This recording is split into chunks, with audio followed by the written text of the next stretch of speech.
This is the Look Back Wrestling Show, and I'm your host, Ali Zakka.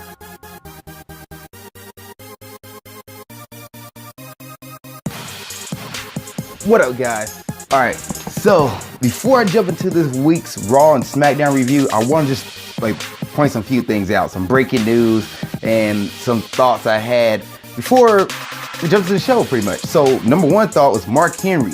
Mark Henry is finally going to the Hall of Fame, and I'm super excited about that. Like, watching him growing up as a kid and seeing him at the time when I watched him, he went from being sexual chocolate to like this monster of destruction, the Hall of Pain. He was in that transition phase, and he faced Undertaker at WrestleMania. That's when I first paid attention to Mark Henry, and you know, it's great to see him in the Hall of Fame. Like, he worked his butt off, and kudos to him.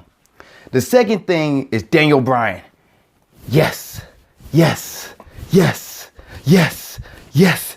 He is back. He has been cleared, and it is phenomenal. Like, watching older matches, especially right before you get like the championship reign at WrestleMania 30, it was cool to see him like face off against Bray Wyatt at the Royal Rumble, and then go into the Elimination Chamber and see how the crowd reacts around Daniel Bryan. Like, when I first saw Daniel Bryan, I stopped watching it around that time Nexus came in, and I started picking it up. I watched WrestleMania every year, but I didn't start picking it up till 2014 again. But every WrestleMania when I seen Daniel Bryan, I saw the way the crowd reacted to him. Like at WrestleMania 28, and he lost to Sheamus, I was like, oh, okay, the crowd, there's some yes chants out there, but who, the World Heavyweight Champion, who's Daniel Bryan? Sheamus knocks him out. I was like, well, apparently he's not a nobody. He's a nobody because they didn't give him that time, the match time of day.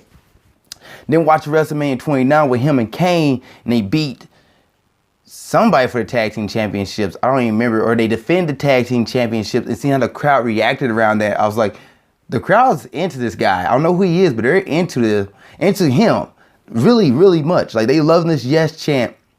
And then watching Royal Rumble 2014 and seeing the greatness of Daniel Bryan, I was like, I get it. And then went back and watched a few matches. So, heck, we'll get Daniel Bryan versus AJ Styles, Daniel Bryan versus Shinsuke Nakamura, Seth Rollins, Roman Reigns, which you already got that one actually. But, it's phenomenal. So many, Samoa Joe.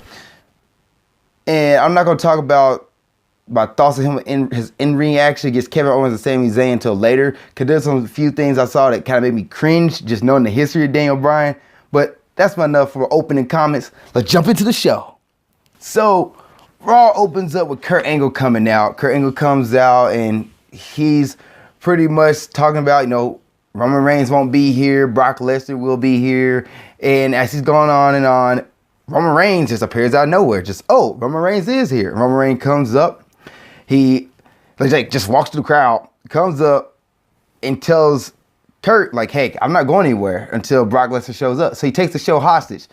Kurt gets some U.S. Marshals down there. They put Roman in handcuffs, and Roman's like, don't touch me. One dude bumps into him. Roman takes out the U.S. Marshals. Then Brock Lesnar comes out and just starts beating down Roman. He gets a chair. He F5s him, Suplex City him, like all the things. And then like Roman's beaten up battered.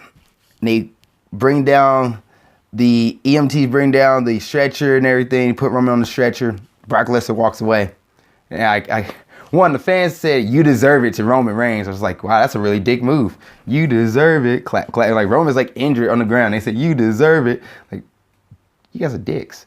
And then Brock Lesnar walks away, comes back out, and I just started laughing because it's so funny how he runs out and just like pushes the stretcher with Roman Reigns on it, and then pushes it over, and then like, yeah, he leaves. Well, he did it twice, actually. He did the first time with Roman Reigns in the ring, came back in and beat him up. Then he did it again, which was funnier because he just left and decided to come back.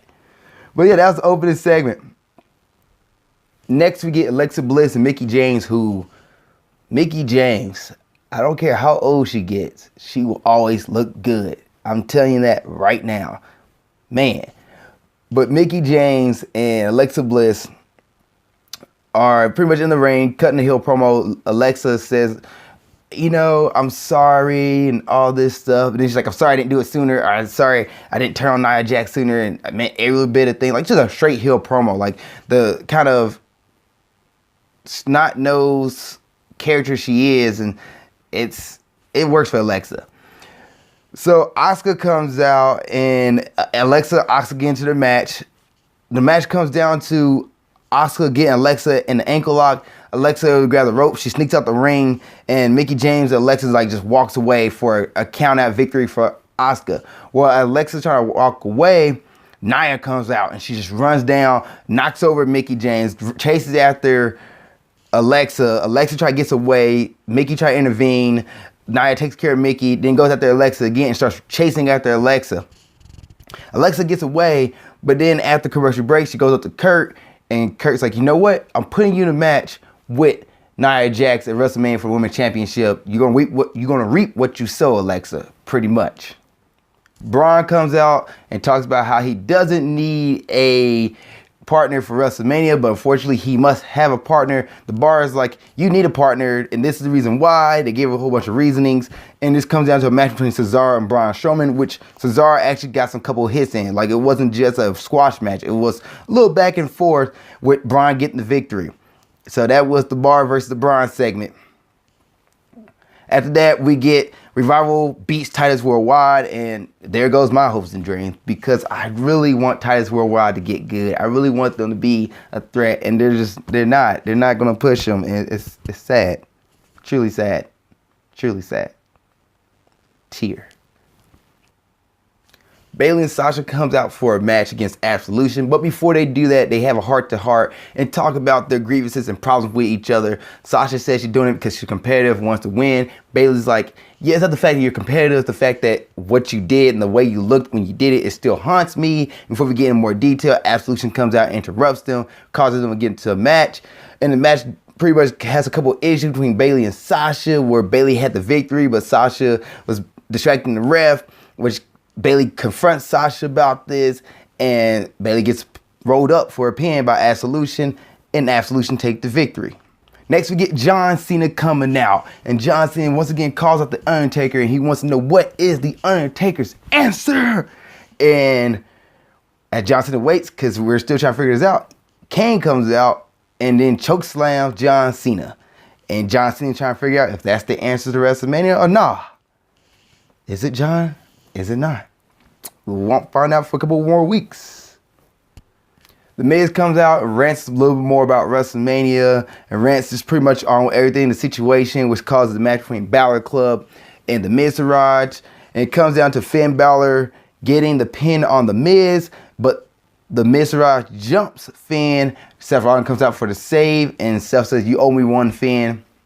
And that's the segment of that. This right here coming up is probably one of my favorite segments of Raw this year. It was pure gold, pure comedy, just phenomenal. And that is the ultimate deletion. Oh my gosh. It was great.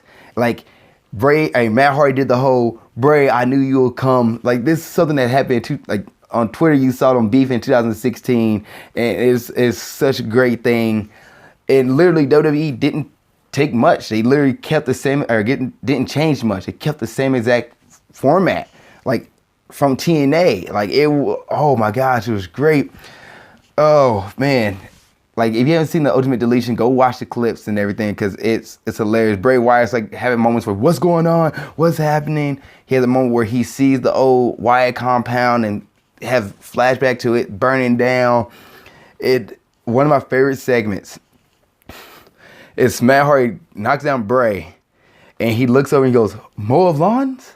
Wheel of chairs. Looking at wheelchair and lawnmower. Mow of lawns? Wheel of chairs. And goes back and forth. Then he picks the lawnmower, gets on it, and just slowly drives it slowly. And Beethoven's Ode to Joy is playing. And my gosh, I have laughed at it so many times.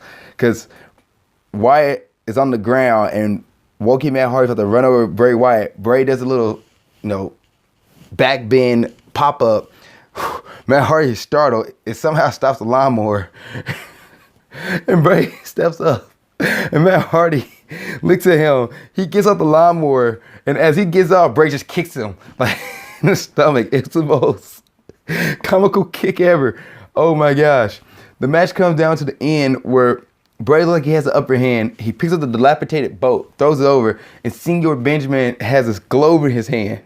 And he throws the globe at Bray Wyatt. And he sings, "You have the whole world in your hands."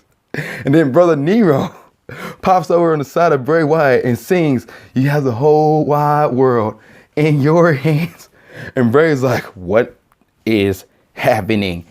Turns around, gets a twist of fate. Matt Hardy wins the match, throws Bray into the I believe it's called the Lake of Revival, or Lake of some kind of lake that revives people or change back to the original origins. And Bray Wyatt doesn't appear. He's gone. And Matt Hardy's like, the Great War is over. It was phenomenal. I didn't do it justice. That's my little take on it. I loved it. A lot of people who just now seeing the working universe or the broken universe and now being aware of it and now being shown it are kind of confused and lost. Like, they don't know what it's about. And to me, I'm just like, this is phenomenal. AJ Styles. Nah, but it was great. It was great. I loved it. So SmackDown opens up with the Daniel Bryan clearance. It actually showed a tweet from Coachaholics on there, and I was like, oh, look at Coachaholics getting a shout out from WWE. Good for them. But Daniel comes to the ring, and he pretty much just lets everything off his chest, how he was so just depressed and just down. But Brie Bella, I guess Brie intermarried, so Brie Daniel's son pretty much just kind of like walked him through everything. So you can do it. You can do it. Don't give up. Go after your goals. Go after your dreams. Don't let go. Don't let go. Because when you give your best and you keep going after your dreams start working for you, or something along that lines. It's such a powerful segment. Just go watch it. Just listen to Daniel talk about it. It was phenomenal. And that's how the show opens up. We get a backstage segment with Daniel Bryan saying he's looking for Sami Zayn and Kevin Owens, and when they come in, let him know, tell referee Charles Robinson, and then he gets greeted by Dolph Ziggler, who says, "I'm going to face you, I'm going to beat you first." So I'm like, oh, Dolph Ziggler been the doormat again for somebody who's returning. Shinsuke Nakamura, now Daniel Bryan. Dolph Ziggler deserves better, but also get Dolph out that position, guys, please. Okay, then we get Nakamura versus Rusev Day, which is a rematch from Fastlane. Another solid match. Surprise roll-up victory for Nakamura. And then Aiden English and Rusev Day beats down Nakamura, which causes AJ Styles to pull the whole Nakamura thing from last week. Let me take some time. Let me get out of my seat. Take my jacket off. Take off the belt. But this time, however, when AJ about to take off the belt and start walking towards the ring, Nakamura got the upper hand on both guys and beat them and said, "I don't need your help, AJ." Because at WrestleMania, get a knee to the face. Gosh. We get Baron Corbin versus Ty Dillinger. Ty Dillinger on TV. Oh my gosh. He does exist on SmackDown Live. So we get this match between Baron Corbin and Ty Dillinger. Ty ended up losing, but the one thing to take out this match was the spot situation that both of them played off really well. Ty was in the clutches to get hit with an end of days, but somehow went limp, and this caused Baron Corbin to keep his cool, throw Ty out the ring, then go out there, pull him back in the ring, and kind of do a off the ropes, caught into an end of days, and I didn't mind it. I was like, oh, it may look more natural, I guess. But Baron Corbin gets the victory, and he's saying Baron Corbin is the favorite for Andre the Giant Memorial. So I don't know. I feel like they need to put more weight behind it. It sounds like they are putting more weight behind it, but we'll see. Next match, we get Charlotte versus Natalya, which this match was set up by a conversation Nat and Charlotte had in the backstage early in the show, which this right here was a pay-per-view match. It went long. They both was breaking out each other finishers. Natalie hit this spinning power bomb on Charlotte. When these two wrestle each other, you can tell they love wrestling each other. And matter of fact, you go listen to Edge and Christian's podcast of Awesomeness. They talk to Natalie, and she says she likes wrestling Charlotte. And they talked to Charlotte, and she said she liked wrestling Natalie, which phenomenal. So when they like wrestling each other, they put on a great match, and it was good. I enjoyed it, and they both get to the point where they're both knocked out. And Carmella runs out, and she about to cash the bell. She's like, come on, cash in, cash in, cash in. But before the bell can ring for the cash in, she gets big booted by Charlotte, knocks her outside the ring, and Natalya gets a roll-up victory on Charlotte. And Natalya kind of walks off with her head high because she beat Charlotte. Jimmy Uso versus Luke Harper. Luke Harper got the victory in this match.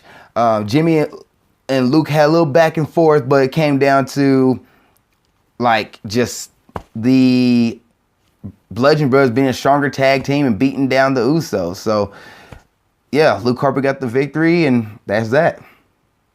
We now made it official. We finally got the triple threat at WrestleMania for United States Championship match. Jinder Mahal versus Bobby Roode versus Randall Orton at WrestleMania. So this leads to a segment where Jinder Mahal comes out and says, you know, he's the best. He puts SmackDown on the map, and he doesn't get respected by anybody. The fans should respect him. Everybody should give him respect. Bob Roode comes out, and Bob's like, nah, man, I don't respect you. And matter of fact, the only time I will respect you is when I'm pinning you on that mat. Which Randy Orton comes out and says, yeah, nobody respects you, Jinder. Plain and simple. And matter of fact, it wasn't for Chanel there, you wouldn't be anything. And Jinder's like, I don't need Sunil. I don't need him. I don't need him. Shove. He shoves Sunil into Randy. Randy, like, grabs Sunil, puts him on the apron, DDT. And as he's about to go for RKO, and by the way, Jinder Mahal has snuck out the ring. He's out. He's watching everything. And inside the ring, as Randy's about to give Sunil an RKO, Bobby comes in and hits a glorious DDT. And then Randy and Bobby kind of gets into it in a little stalemate. Jinder Mahal looks out from outside, and it's like just a triangle of interlocking stares at each other, because at WrestleMania, that title's on the line, and triple threat. I don't know. I didn't mind this segment. I thought it was fun. It's probably why I'm talking super fast for it, because I thought it was great. Phenomenal. Phenomenal. Just like saying that word. Phenomenal AJ Styles. Yeah, I mark out for AJ Styles. I don't care. Then we get Becky Lynch and Naomi versus Sarah Logan and Liv Morgan. The reason I'm pausing for a moment, and the reason I have my hands up like this, because we already know the victory. Becky Lynch and Naomi. Good. Lastly, we get the last segment of the night. Say that a few times fast. Daniel Bryan calls out Sammy and Kevin. They come out to the ring. They talk. And Kevin Owens and Sami Zayn's like, oh man, we're glad you're back. We're so happy you're back. You know, you're on our side. We're happy. And Daniel's like, no, man, I'm not on your side. What you did to Shane was horrible. Shane gave you guys a match at WrestleMania, and you guys decided to beat him down. Like, how could y'all? And he's pretty much said, because of that, you guys were fired. And Kevin and Sami kind of looked at it like, all right, well, they shook his hand, took the loss, and then as Kevin shook Daniel's hands about to take the loss, he attacks Daniel and knocks down Daniel. And then Sammy gets on top of Daniel and starts beating down Daniel. Daniel fights off, gets into both of them to opposite ends of the ring, and does the running drop kick. Which one of the running drop kicks, he almost landed on his head and looked so awkward. And I was like, oh my gosh, no, Daniel, please don't get a concussion. Please. Like, watching him wrestle makes me nervous now. Like, he also suplexed like a dragon suplex. I don't think call it dragon suplex, but like a suplex where German suplex, but he pretty much backbend with it to Sammy and landed on his head too. I was like, oh my gosh. But the crowd was into it. It was like, yes.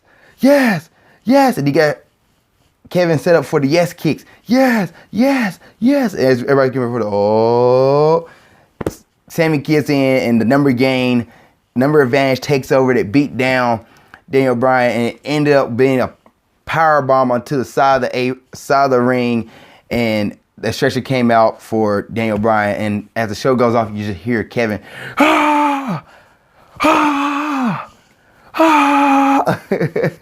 yeah. So that was SmackDown, and this week's Raw and Smackdown has been phenomenal. I think SmackDown was turned up a notch because Daniel Bryan's back, and everybody's like, let's go. Everybody's like, let's do this. Like, the writers probably pumped now. Like, it's let's go. I'm happy for it. It's great.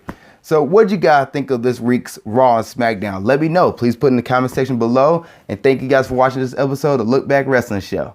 See you next time.